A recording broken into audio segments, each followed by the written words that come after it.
Un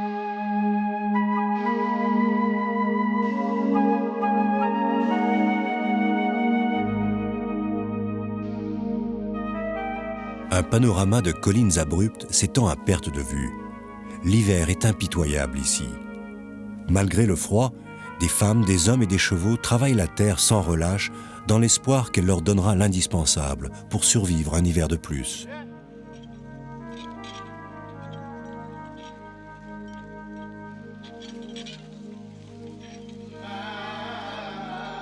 Le paysage est parsemé de minarets. Et le chant du muezzin s'élève 5 fois par jour pour appeler les hommes à la prière. L'islam règne en maître dans la région.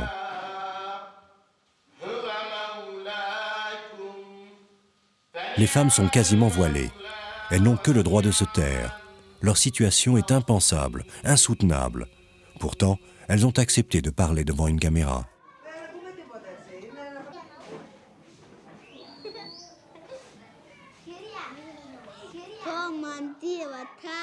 À l'école, leurs enfants apprennent en 3 langues différentes, avec 3 types de caractères différents. Que peuvent-ils vraiment apprendre? Rien en vérité. Et leur avenir est déjà compromis.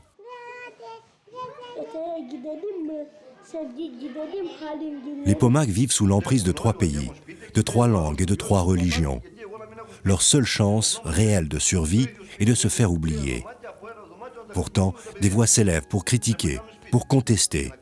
Les hommes aussi veulent expliquer l'invraisemblable de leur situation.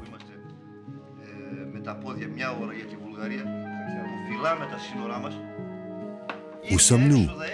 En Europe, en Grèce, en Thrace. Le peuple pomak vit depuis des siècles sous la pression de la Bulgarie, de la Turquie et de la Grèce. L'histoire en a décidé ainsi. Alors ici, chacun se demande chaque jour, la guerre des Troies aura-t-elle lieu? Les historiens considèrent les Pomaks comme descendants des Agrianes. Ils vivaient en Thrace bien avant que les frontières modernes ne se créent ou que la guerre froide ne dirige les destinées de la région.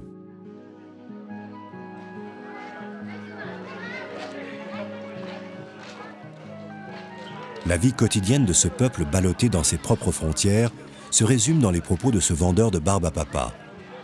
Dans un grec ancien mais très correct, le vieux semble décrire tout son peuple. Nos ancêtres les Grecs avaient un proverbe. Quand on est pauvre, il faut inventer des métiers. Il faut inventer sa vie.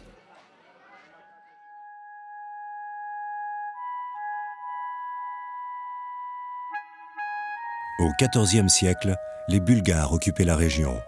Leur but, se ménager une ouverture sur la mer Égée et le Bosphore. Alors, le tsar Alexandre bulgarisa et christianisa les Pomaks par la force.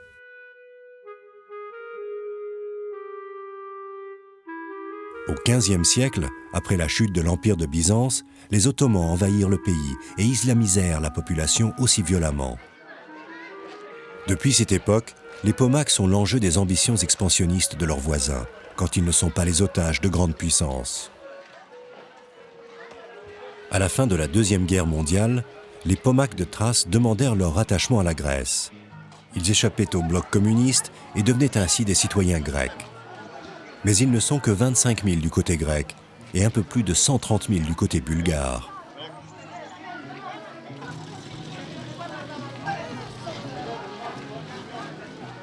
Depuis cette époque, les Bulgares les considèrent comme des Bulgares, les Turcs comme des frères musulmans. Et les Grecs, pour écarter tout risque de conflit, préfèrent abandonner les Pomaks à leur sort.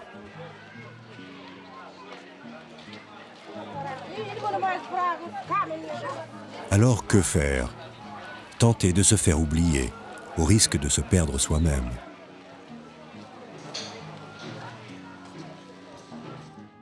Faré a 25 ans. Il est l'un des rares Pomaks ayant fait quelques études supérieures. Il est devenu instituteur et attend une affectation. Parallèlement, il poursuit des études de biologie. Xanthi, le chef-lieu de la Thrace, est encore bien loin de son pays. Il revient donc souvent dans sa montagne pour découvrir l'histoire des Pomaks et pour mieux comprendre les problèmes auxquels ils doivent faire face.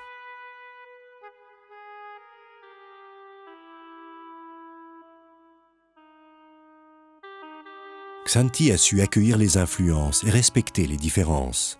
Elle préserve une architecture du siècle dernier, teintée d'inspiration musulmane et chrétienne à la fois. Le peu de kilomètres qui la séparent de la Bulgarie complète son aspect balkanique. Mais Xanthi, elle, a réussi à s'adapter à 3 frontières, à 3 religions et à 3 langues.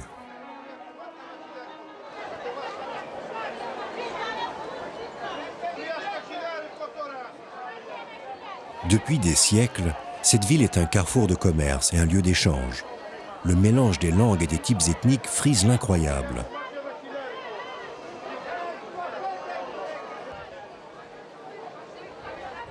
Au marché de Xanthi, une mosaïque humaine se compose et se mélange. Des Tziganes et des Bulgares, des Slaves et des Latins, des Russes et des Ukrainiens, des Turcs et des Grecs parfois, des Pomaks aussi.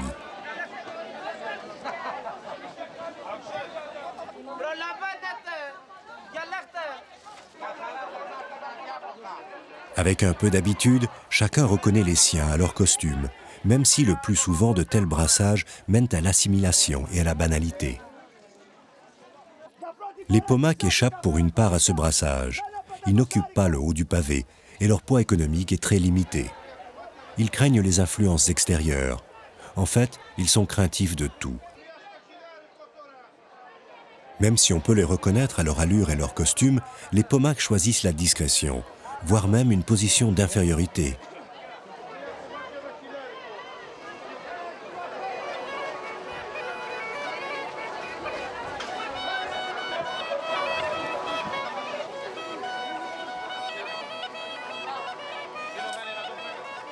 Le marché s'anime de sons radicalement différents. Dans un coin, la gaïda, cet instrument typique de la Thrace, au son aigrelé, que l'on entendait jadis résonner sous le bras des bergers. Et quelques mètres plus loin, les haut-parleurs d'un vendeur de cassettes dispersent une musique aux accents résolument turcs. Grâce à des jaquettes aguichantes, les stars de la pop musique turque font une percée remarquée sur le marché. Rien d'étonnant à cela, 35% de la population parle ou comprend le turc ici.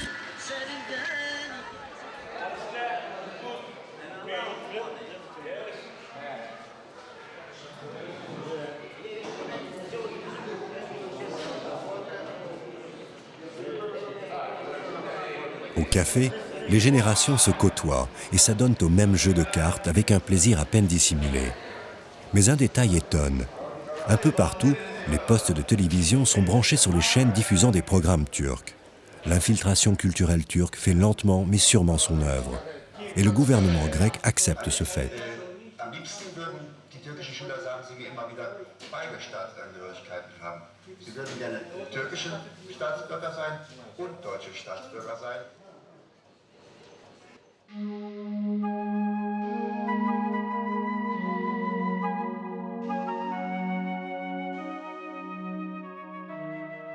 Bien des questions se posent. Peut-on laisser les Turcs accaparer la population de Thrace sans distinction d'origine? Peut-on laisser disparaître les Pomaks pour une question de religion? Peut-on abandonner cette population vivant sur son territoire national sous prétexte de ménager une sorte de paix?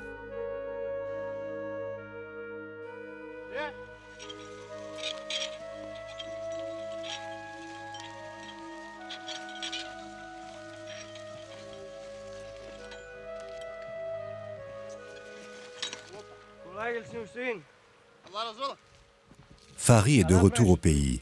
En chemin, il rencontre un ami cultivateur et lui demande des nouvelles du coin. Les réponses du fermier sont une liste de malheurs sans réelle solution. Je vais essayer de refaire des patates au printemps et me remettre au tabac. Mais l'hiver a été catastrophique. Tout est détruit par ici. Les ponts se sont écroulés, des champs entiers ont été emportés. Il a failli y avoir des morts.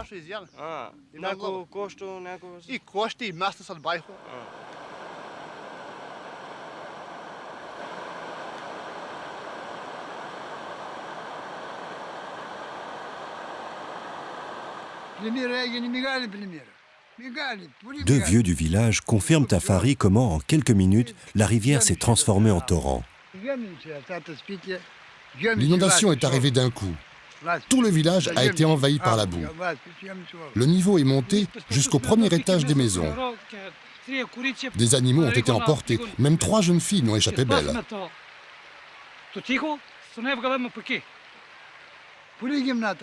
S'il y a de fortes pluies, c'est inévitable.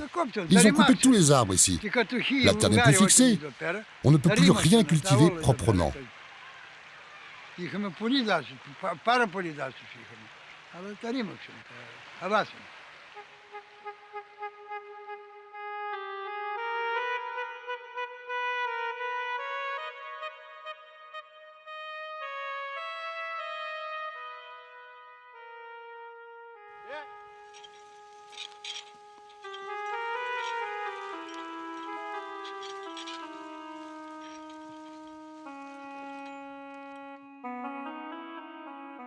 Un peu plus haut en montagne se trouve le village de Kidari.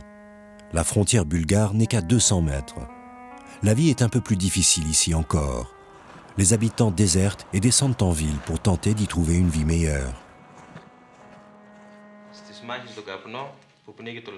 L'école de Kidari est un exemple de l'aberration dans laquelle vit toute la région. Ici, il n'y a qu'un élève et 2 professeurs, un chrétien et un musulman. Aujourd'hui, Dimitris, le chrétien, fait un cours d'histoire à son élève. Le sujet est la guerre d'indépendance des Grecs contre le Turc Ali Pacha.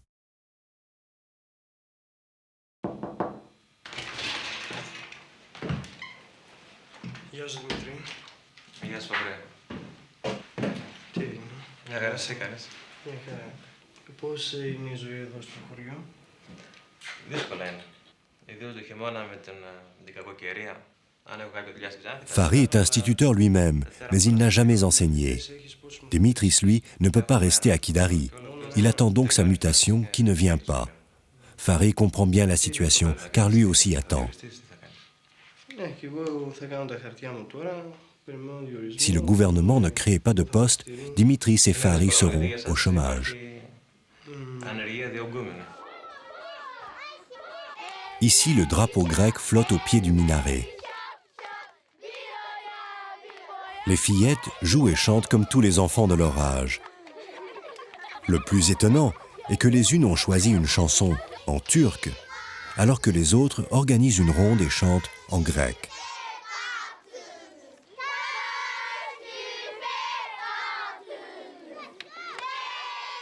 Le pays pomak est loin d'être déserté. La densité de population est même exceptionnelle pour une région de montagne. À Mikis, les élèves sont en surnombre et 4 instituteurs suffisent à peine pour dispenser les cours.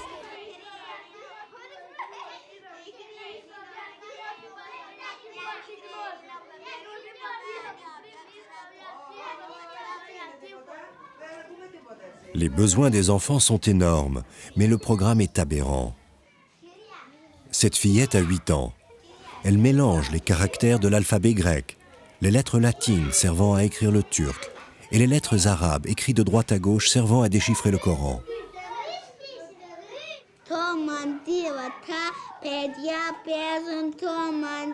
Cette fillette-ci lit le grec avec beaucoup de difficultés. Ce garçonnet ne parvient pas non plus à écrire un seul mot correctement. À côté, un autre garçon lit couramment un paragraphe en turc, alors que cette autre fillette déchiffre quelques versets du Coran. Le directeur de l'école explique l'invraisemblable de leur situation. Leur langue maternelle, c'est le pomak. Mais ils doivent le laisser à la porte quand ils viennent à l'école. Dans toute la région, nous leur enseignons le turc, le grec, l'anglais, mais aussi la langue coranique. Le problème, ce n'est pas les professeurs, ce sont les élèves. Ils sont beaucoup trop jeunes pour assimiler tout cela. Même s'ils sont attentifs, ils ne peuvent pas progresser et faire des études normales.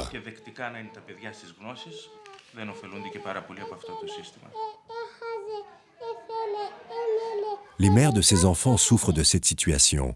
Elles aussi ont subi le même régime, voire pire, car les femmes n'avaient pas droit à une éducation minimale. Aujourd'hui, groupées pour se donner du courage, elles parlent devant la caméra. Ils apprennent toutes ces langues à l'école maternelle. Comment pourront-ils étudier ensuite au lycée? Ils ne peuvent pas aller au lycée. Là-bas, on enseigne en grec. Ils ont trop de mal à suivre.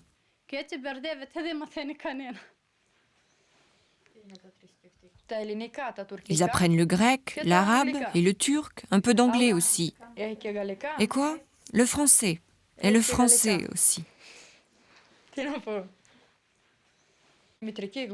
Et nous leur apprenons le pomak à la maison. C'est notre langue maternelle. Tout ce que la mère dit, l'enfant le retient, vous savez. Situation insupportable pour ces femmes écrasées de complexes, de regrets, d'obligations et de travail. Ces femmes n'ont pas reçu d'éducation. Elles ne peuvent rien apprendre à leurs enfants. Elles ont honte devant eux. Toutes souhaitent ne pas leur faire supporter ce qu'elles ont supporté. Quand leur mari part travailler ailleurs, elles n'ont pas le droit de sortir de leur maison, même pour faire les courses. Ici, les surfaces sont beaucoup trop petites. Il y a trop de pierres. Les champs sont trop pentus. S'il n'y a pas de pluie, la récolte est mauvaise. S'il y en a trop, toute la bonne terre est emportée. Nous ne pouvons pas utiliser de machines, nous devons tout faire à la main. En pays pomak, le prix de vente d'une vache ne paye même pas le prix du foin pour la nourrir. Le gouvernement grec a promis des subventions. Les paysans n'ont pratiquement rien touché. Des travailleurs immigrent d'Albanie et de Bulgarie. Ils trouvent du travail à Xanthi, mais les Pomaks, paraît-il, n'ont pas les qualifications pour trouver une embauche.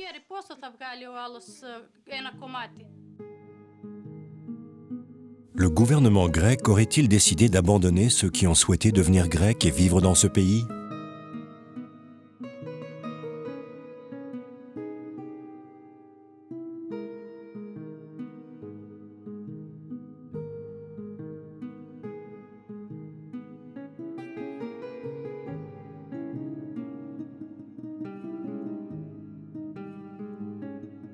Fari ne peut que constater la déchéance dans laquelle son pays est tombé. La population a gardé sa fierté et sa dignité, mais chaque événement nouveau semble enfoncer un peu plus les Pomaks dans l'abandon.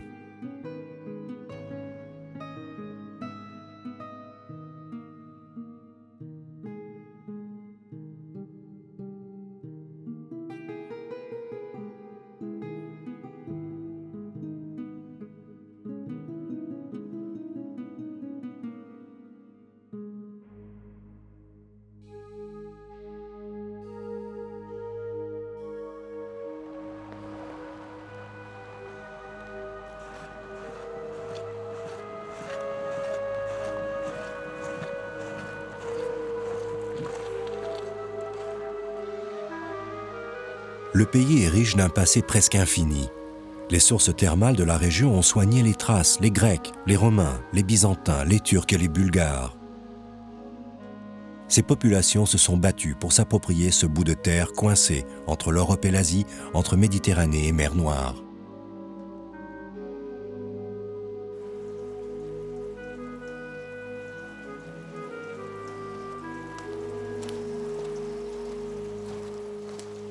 Parfois, sur la face d'un rocher, des sculptures plus que millénaires rappellent que des divinités païennes protégeaient les Agrianes et leurs descendants Pomaks. Temps immémorial où le pays, loin des croyances des autres, ne respectait que ses propres héros. Le paganisme a été leur guide pendant des millénaires.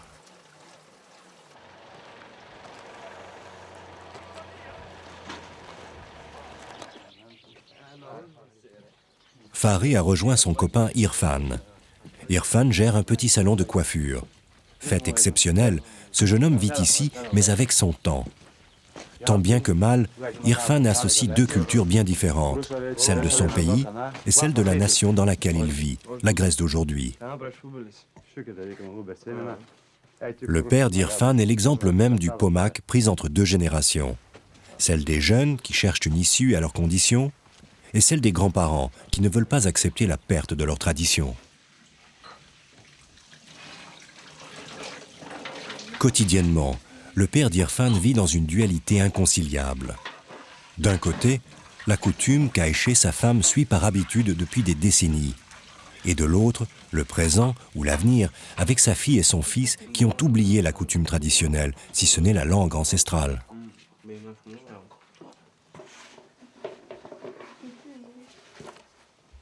Aïché prépare la tourte que sa mère et sa grand-mère cuisinaient. Les jeunes et le père patientent dans la salle à manger. Aïché ne s'assied pas à table. Il en a toujours été ainsi.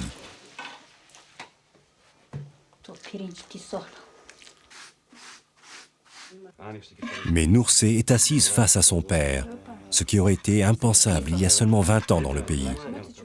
Noursé et Irfan vivent ici en jeans et en pull-over. Ils sont autant attirés par un job que par la fréquentation de la mosquée ou par les versets du Coran.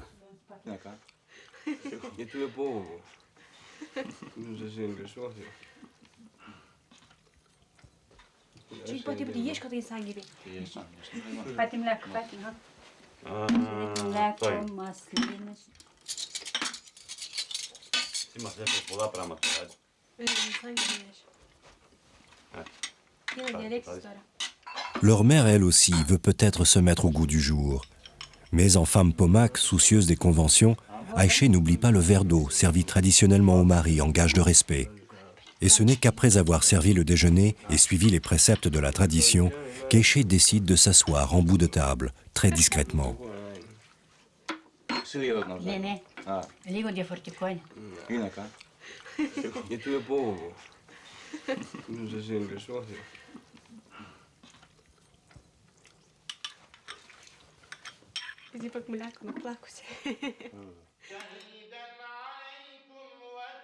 Au fil des siècles, un carcan de conventions est tombé sur les épaules des Pomaks. Quelles ont été les plus fortes? Les pratiques païennes immémoriales, la chrétienté forcée par les Bulgares ou l'islamisation de l'époque ottomane? Les conséquences que l'on observe au quotidien mènent à la mosquée. Au moins une fois par jour, à l'appel du muezzin, les hommes se réunissent pour prier. Un détail surprend, les hommes portent une alliance, une tradition chrétienne.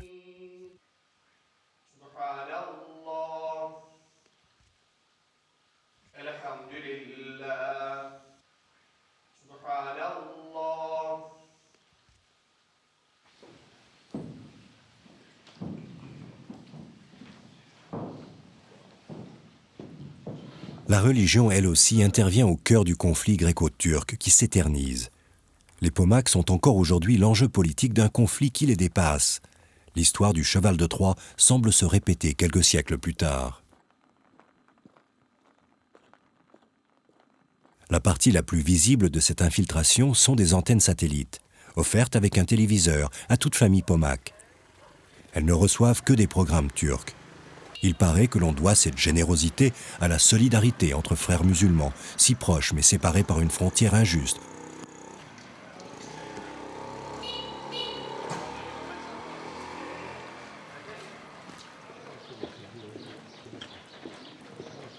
Aujourd'hui, 70% de la population pomake est musulmane. Cet appendice turco-musulmane est une véritable couronne d'épines pour le gouvernement grec, car cette partie de leur territoire est, avec l'île de Chypre, un risque majeur de guerre.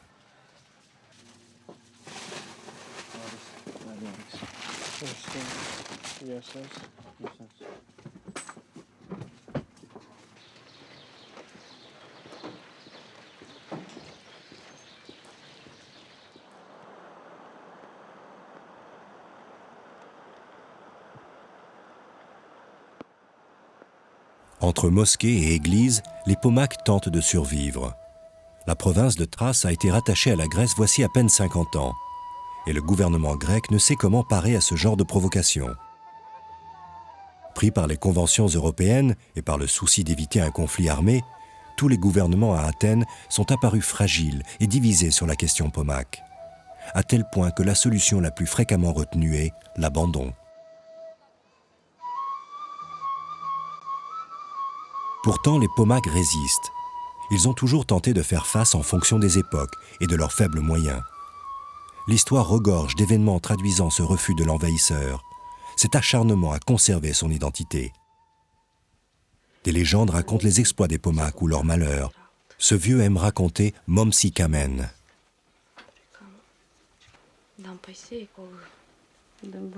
À son entrée dans la maison, Fahri n'est pas surpris de voir ses deux petites filles confinées dans un coin de la pièce. La séparation des sexes n'est pas un vain mot en terre pomaque.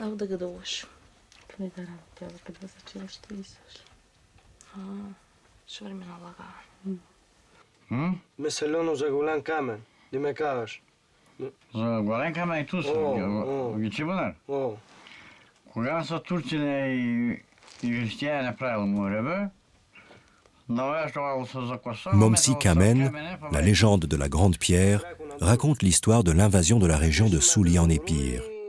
Les Grecs tentent de résister, mais doivent céder face au surnombre des envahisseurs.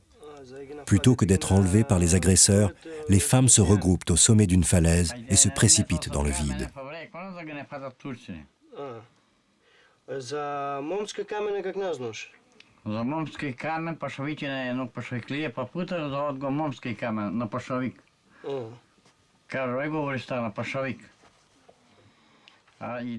Les Pomaks ont repris la légende à leur compte, comme s'il fallait encore démontrer la fierté de ce peuple face à l'adversité.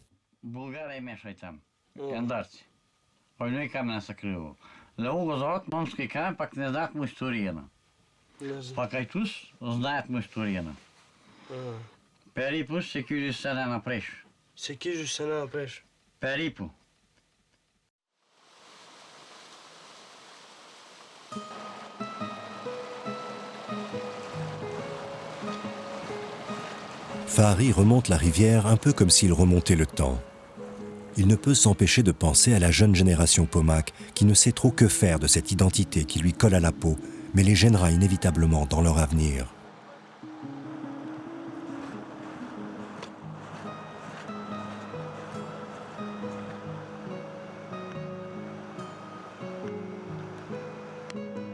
À en croire ceux qui tentent d'influencer la population, il n'y a pas de langue Pomak. Il faut parler le turc. Il n'y a pas de Pomak non plus. Il y a des Bulgares expatriés ou des frères musulmans en terre occupée. Alors que dire aux jeunes vivant dans le pays? Qu'être Pomak ne signifie plus rien?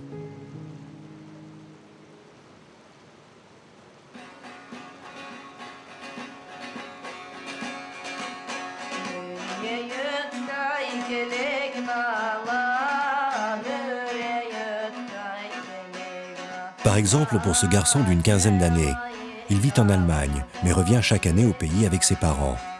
Il joue du sazi, un instrument traditionnel d'origine persane. Deli Murat ne se contente pas de parler le pomak, il le chante. Les enfants du village sont éberlués. La voix est si belle et l'occasion si rare. Mais Deli s'est réfugié dans un café, car on n'a pas le droit de chanter en pomak ici. La langue n'est pas bien vue par les autorités, et pourtant, elle existe.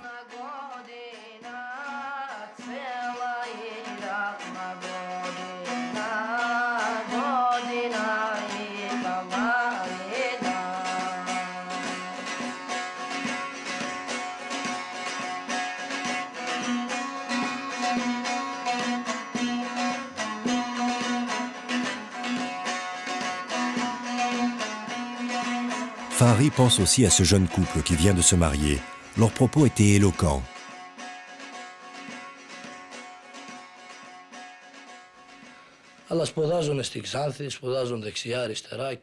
Il y a beaucoup de gens qui apprennent des langues et qui partent en Turquie.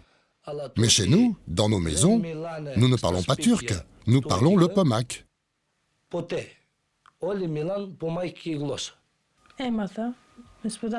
Nous avons grandi avec cette langue.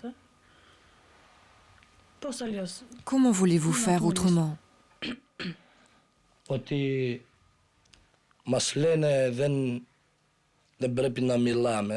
Turcs nous demandent d'arrêter de parler notre langue. Là, je ne comprends pas. Eux, ils sont turcs, qu'ils parlent la langue qu'ils veulent. Je ne veux pas parler une autre langue. Moi, je suis pomak. Je me sens pomak. Je suis un citoyen grec, de religion musulmane et de langue pomak.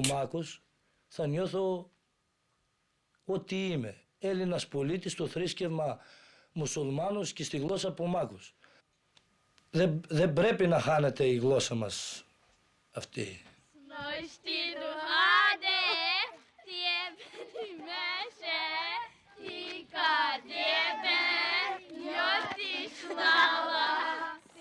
2 générations de jeunes cohabitent dans ces montagnes, à quelques kilomètres seulement des frontières fragiles ou contestées. Que peuvent-ils espérer, eux qui, dès leur plus jeune âge, sentent que les fondements de leurs habitudes sont en permanence remis en question?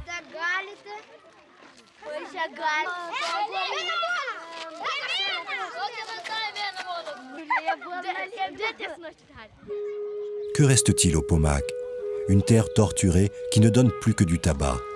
Le tabac, mais à quel prix?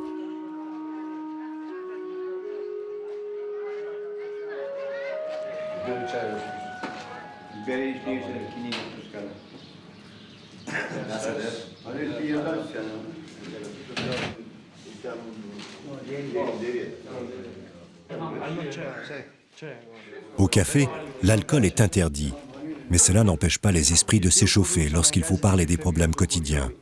Les hommes aussi veulent faire comprendre la vérité de leur situation.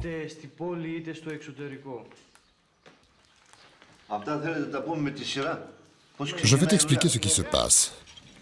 Ici, nous n'avons pas besoin de tracteurs. Il faut travailler avec des chevaux et des ânes. C'est trop dur pour les enfants. Nos champs sont ridiculement petits. Nous cultivons le tabac, mais nous n'avons qu'une seule autorisation par famille. Si nous avons 2 enfants, nous ne pouvons pas la transmettre ou alors à un seul d'entre eux. Que va faire l'autre? Et si nous partageons la terre, il n'y en a pas assez pour chacun d'entre eux. Certains pères sont obligés de travailler hors du pays. Ils doivent laisser leur femme à la maison. Elle se fait triste ici. Les enfants jettent leurs costumes traditionnels. Ils se fondent dans la foule anonyme. Ils traînent dans les rues. Leur avenir, c'est de vivre loin d'ici.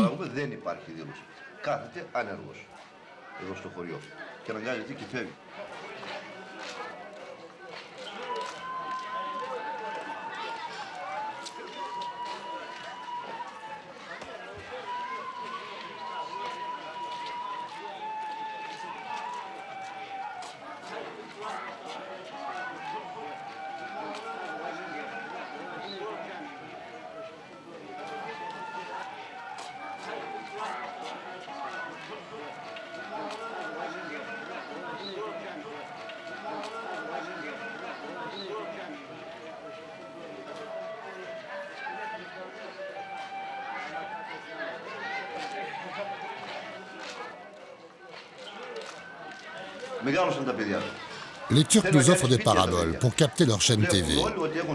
Ils disent que nous parlons la même langue, que nous sommes frères, que nous faisons partie de la même nation.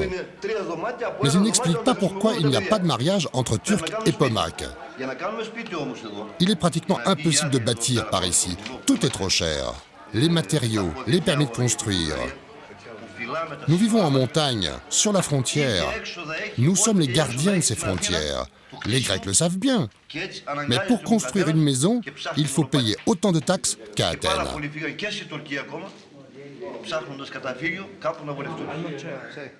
Fari pose alors une question sur une fête qui doit avoir lieu dans quelques jours. Le prophète Abraham souhaitait avoir un enfant. Il a proposé à Dieu que, si son vœu s'exauçait, il lui sacrifie un mouton. Cette fête s'est perpétuée. Elle s'appelle Kourbani.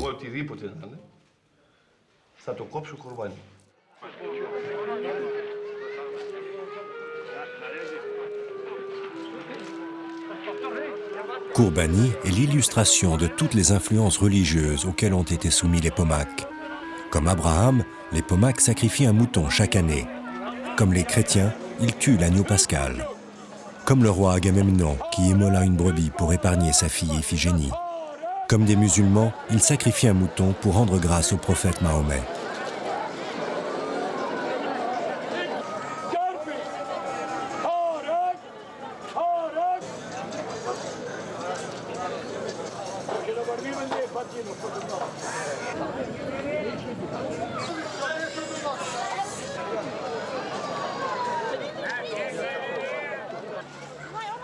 Kourbani est le seul jour de l'année où les femmes ont le droit de sortir seules dans la rue. Les filles ne se privent pas pour faire quelques assauts d'élégance.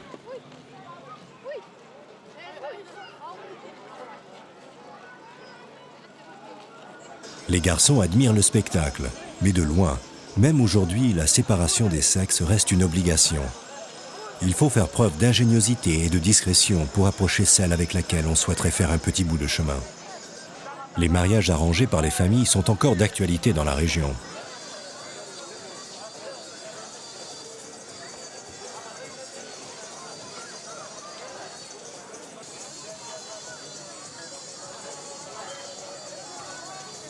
Chaque famille a tué son mouton, sans le faire souffrir.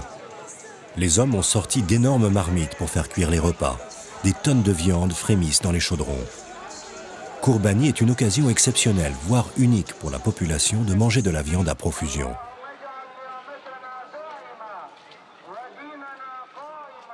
L'immense cuisine collégiale est interrompue par le chant du muezzin. La célébration reprend pour un instant son caractère religieux.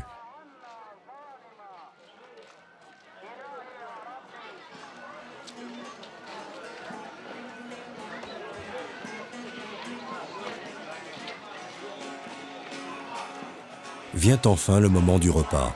Pas de surprise, les hommes s'installent les premiers pour manger. Les femmes mangeront un peu plus tard, groupées à l'autre extrémité de la place. Certaines traditions se perpétuent plus facilement que d'autres.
Otages involontaires de toutes ces influences, les Pomaks n'ont plus guère de choix pour subsister. Il ne leur reste qu'un seul atout, le tabac.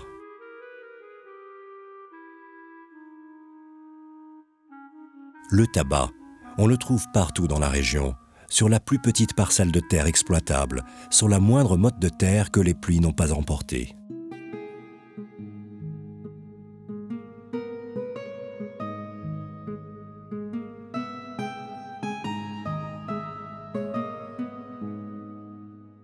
Aucun plan de structuration n'a été conçu pour regrouper les terres. Ici, c'est un peu chacun pour soi. Les cultivateurs doivent parfois faire des kilomètres pour atteindre des champs qui ont été arrachés à la montagne par leurs ancêtres.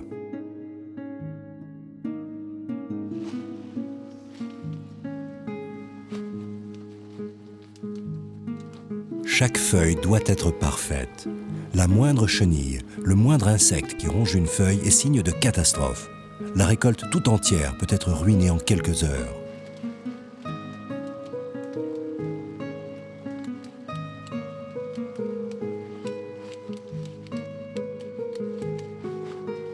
Le travail est absolument harassant. Dès le lever du jour, il faut se glisser entre les plants couverts de rosée, se protéger de l'humidité et de l'abrasion des tiges, choisir une à une les feuilles dont le mûrissement est parfait.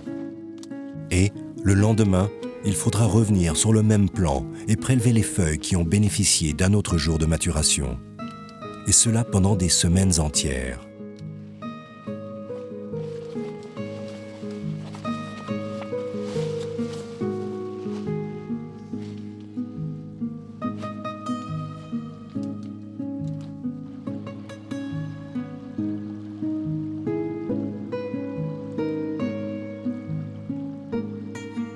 Au fil des siècles, le tabac pomak a bénéficié d'une réputation qui dépassait les limites de la Méditerranée.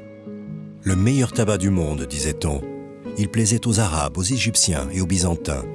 Tout cela a bien changé depuis la période ottomane.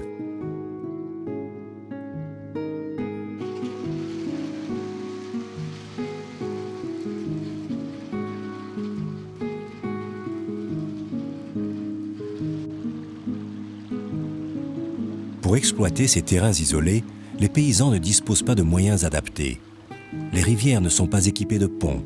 L'imagination et l'improvisation doivent se substituer aux moyens financiers pour rapatrier vers le village ce qui sera la seule ressource en argent liquide pour toute une année.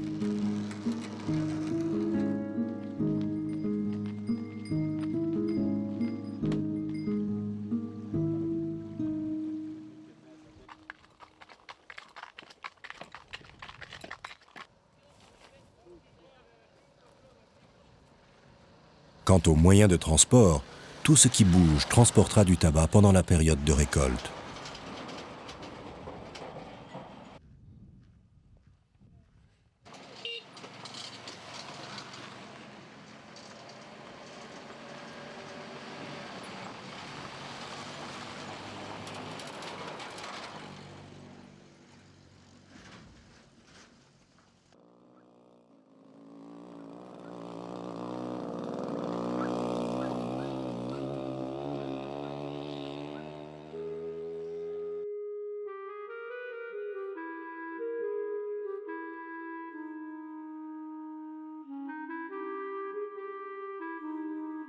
« 24 francs le kilo et un maximum de 400 kilos par famille. 9 600 francs par an pour faire vivre sa maisonnée. » Pourquoi cette limitation? Il y a seulement 20 ans, les Pomacs produisaient le meilleur tabac du monde et le vendaient à un excellent prix. Mais depuis, la Grèce a adhéré à l'Union européenne et un système de quotas est instauré par pays sur beaucoup de produits, dont le tabac. Le gouvernement grec dispose d'un monopole sur le tabac, mais doit suivre les directives européennes. Il a donc limité ses achats à 400 kilos par famille. Une journée de travail pour 1 kilo de feuilles séchées pour 25 francs.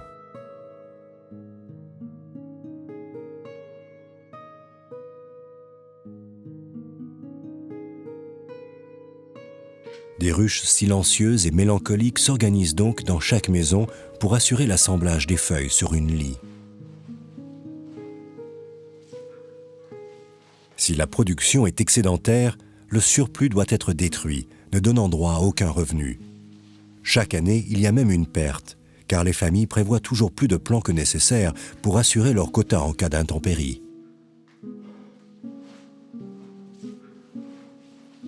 À l'aube du XXIe siècle, à peine à 3 heures d'avion de Rome ou de Paris, l'Europe vit à 2 vitesses, ici un peu plus qu'ailleurs.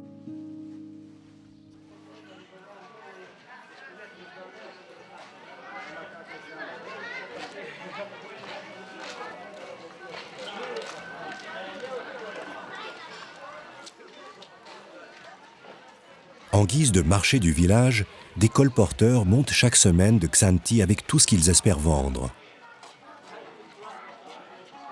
Les femmes en profitent pour échapper quelques heures au travail des champs et acheter ce dont elles ont besoin. Peu de choses en vérité. La tentation est grande, mais les moyens sont limités. Tant que les acheteurs de tabac ne sont pas passés, il ne se vend pas grand-chose. Puis, les acheteurs amènent la marchandise sans pour autant payer. Quand ils payent enfin, 3 ou 4 mois plus tard, le commerce reprend un peu de vigueur.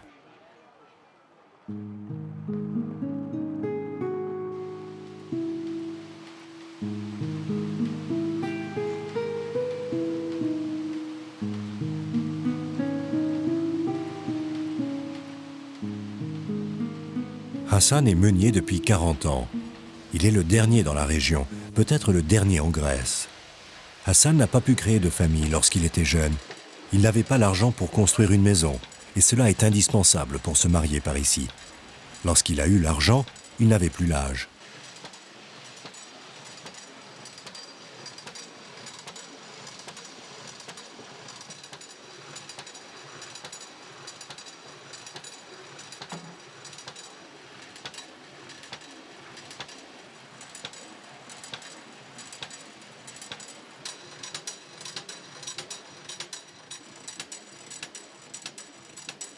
Sans en tirer profit, Hassan continue son activité dans ce moulin dont certains éléments sont plus que millénaires. Mais ce genre d'activité n'a plus d'avenir. Il se contente de rendre service à ses proches et à la commune.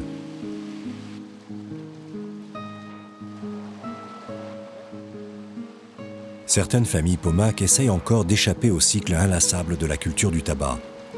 Les barrages des moulins sont reconvertis en zones de pisciculture. Mais les habitudes alimentaires sont tenaces. Il n'y a guère de chance d'exporter vers la vallée, et les pêcheurs de la côte sont plus prompts à fournir le marché de la ville. Mais ce genre d'idée commence à faire son chemin dans les esprits.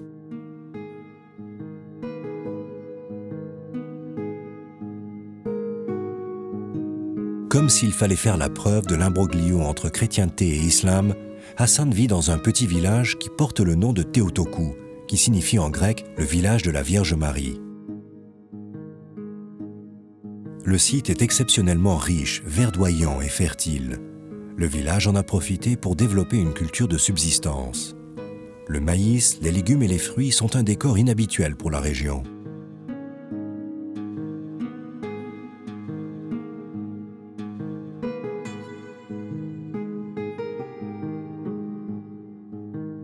Mais l'essentiel du revenu du village est une fois encore le tabac, le seul espoir.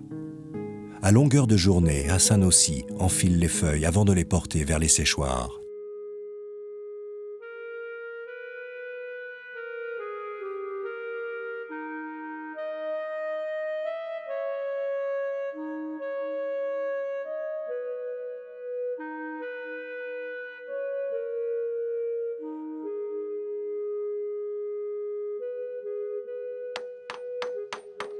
Les feuilles sont cueillies.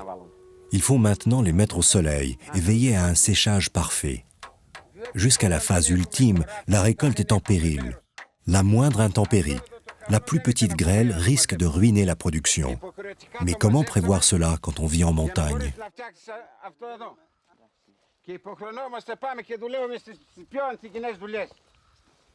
Quand la saison sera finie, on partira d'ici. On ira à Athènes ou à Karamangas construire des bateaux, ou on émigrera en Allemagne. Heureusement qu'on ne paye pas nos loyers ici. On est propriétaire de nos maisons. S'il fallait payer le loyer, on ne s'en sortirait pas.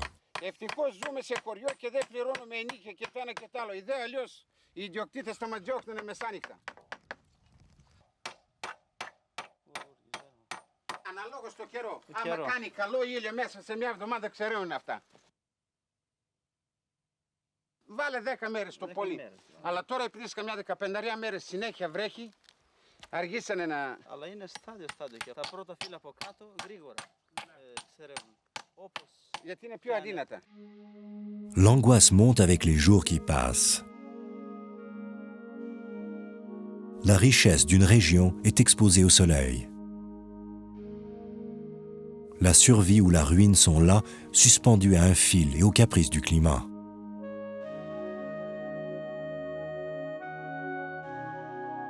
Comment oublier cette phrase du jeune marié Pomac ? Les Turcs nous disent d'arrêter de parler notre langue. Là, je ne comprends pas. Eux, ils sont Turcs, qu'ils parlent la langue qu'ils veulent. Je ne veux pas parler dans une autre langue. Moi, je suis Pomac. Je me sens Pomac. Je suis un citoyen grec, de religion musulmane et de langue Pomac. Fahri récite le poème du marchand de 4 saisons. Les Turcs te poursuivent, cache-toi. Les Bulgares te poursuivent, cache-toi. Ils viennent avec une hache. Ils veulent te tuer avec leurs balles. Non, ils ne me frappent pas avec leur hache.